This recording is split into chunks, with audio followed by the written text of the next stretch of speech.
Shalom, kebenaran hari ini, tanggal 11 Juli 2023 bertema, meraih sebanyak-banyaknya. Tidak ada orang tua yang menghendaki anaknya gagal. Orang tua menghendaki anaknya berhasil, sukses, mencapai prestasi setinggi-tingginya. Demikian pula dengan Tuhan.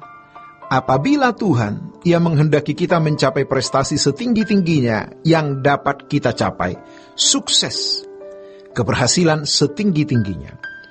Tentu keberhasilan dan sukses yang berkualitas sempurna sesuai dengan standar Allah Bapa, sesuai dengan standar Tuhan. Tentu saja dalam hal ini, kalau kita harus belajar apa yang Allah kehendaki, bagaimana versi keberhasilan menurut Tuhan itu. Ingat, kita hanya punya satu kali kesempatan hidup di bumi, yang tidak lebih 100 tahun.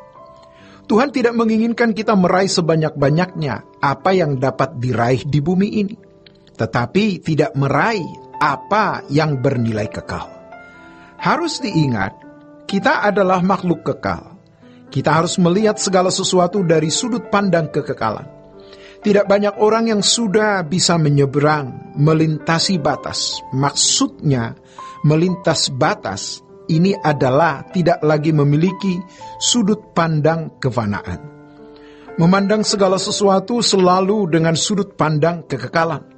Dan ini bisa dialami oleh orang yang belajar kebenaran firman Tuhan dengan benar dan bergaul dengan Tuhan. Mengalami perjumpaan dengan Tuhan. Dan ini perlu waktu lewat sebuah proses. Sebenarnya ketika Tuhan Yesus berkata di Injil Matius pasal 6 ayat 19-21, Tuhan Yesus mengarahkan kita untuk memiliki sudut pandang atau cara pandang kekekalan. Kumpulkan harta di sorga, bukan di bumi.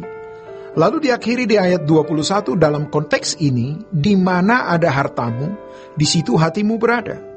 Di Kolose pasal 3 Rasul Paulus menulis, pikirkan perkara yang di atas, bukan yang di bumi. Kalau jujur kita akui, bertahun-tahun menjadi orang Kristen, berbicara mengenai surga, atau mendengar mengenai hal ini. Tetapi hati kita sulit kita pindahkan, karena masih banyak kegemaran dan kesukaan dari fasilitas dan hiburan dunia ini. Mungkin bagi banyak orang percaya, hal ini terkesan berlebihan, munafik, tidak realistis. Tetapi kita harus memaksakan diri. Kalau masih mengikuti keinginan daging, keinginan jiwa, dan selerahnya yang terbentuk sejak kanak-kanak, kita tidak akan menembus batas. Tetapi kita mencoba untuk mengarahkan hati kepada Tuhan. Lalu kita membuat komitmen-komitmen atau janji-janji atau sumpah atau perjanjian dengan Tuhan. Dan kita akan menemukan satu hal dalam hidup ini, bahwa orang yang serius mengadakan perjanjian dengan Tuhan, Tuhan akan menolong untuk bisa memenuhinya. Walaupun kita tidak akan sanggup memenuhinya, tapi kita berniat, kita bertekad. Terkesan ada unsur munafik, tetapi kita serius mau mencapai apa yang Tuhan kehendaki.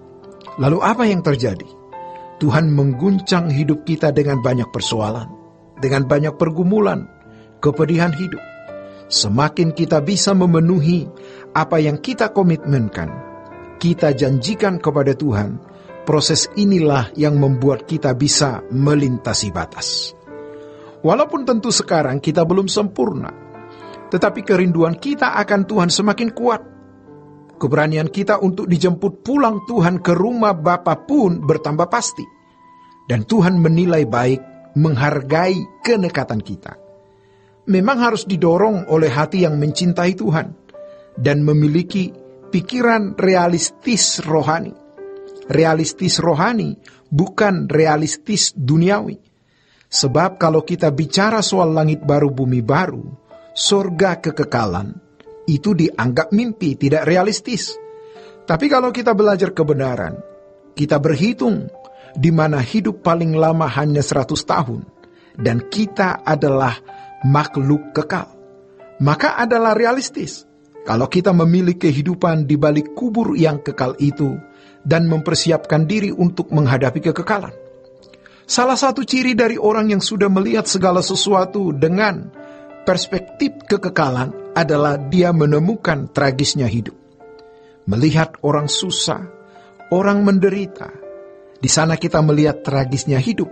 Tapi ketika kita melihat orang beruntung, rumah mewah, pesta, kendaraan mobil mewah, dan lain-lain, kita melihat juga tragisnya hidup. Karena semua akan berakhir. Maka, jika kita bisa menghayati hidup dari sudut pandang ini, barulah kita mengerti versi keberhasilan, versi sukses menurut Tuhan. Hidup kekristenan itu selalu diarahkan kepada kekekalan atau kehidupan yang akan datang.